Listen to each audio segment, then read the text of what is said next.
ৰাতিপুৱা মায়েৰ অগ্নি পূজাৰ দৃশ্যৰ পৰাই এয়া আজিৰ ব্লগটো আৰম্ভ কৰিছোঁ তাৰপিছত এয়া বিহুৰ পিঠা পনা চাহ গোটেইবোৰ মানুহখিনি মিলি একেলগে খালোঁ আৰু তাৰপিছত ইঘৰ সিঘৰ গৈ এনেকৈ গ'লোঁ জলপান খাবলৈ এয়া জলিহঁতৰ ঘৰত গৈছোঁ জলপান খাব তাৰপিছত বহুতৰে ঘৰত গ'লোঁ তাৰপিছত এনেকৈ ঘৰতো আহি পেলাই মাইনাহঁতৰ লগত খালোঁ সন্ধিয়া এয়া যিহেতু আমাৰ নগাঁৱৰ নেহেৰুবালিত হৈ আছিলে ভোগালী মেলা নেহেৰুবালিৰ মেলাটো কনষ্টেণ্ট মেলাটোৰ নামটো সলনি হৈ থাকে বাণিজ্য মেলা ভোগালী মেলা আৰু কিবা কিবি মেলা কিন্তু মেলাটো কণ্টিনিউৱাছলি চলিয়ে থাকে এতিয়া যিহেতু বিহুৰ বতৰ সেই ভোগালী মেলা চলি আছিলে মেলাতনো আৰু আমাৰ কি ল'ৰা মানুহবিলাকৰ ছোৱালী মানুহবিলাকৰ কছমেটিক্স আৰু বিভিন্ন ধৰণৰ বস্তুবোৰ ওলায় আৰু লগতে আমাৰ মাহঁতৰ আচাৰ আৰু এনেকুৱা কিছুমান বস্তু ওলায় আৰু সৰু ল'ৰা ছোৱালীৰ এয়া কিবা কিবি চকুৰি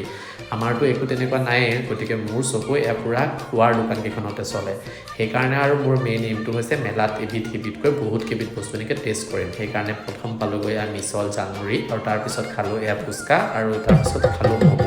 এয়া কিবা কিবি প্ৰগ্ৰামো চলি আছিল আজিলৈ বাই নেক্সট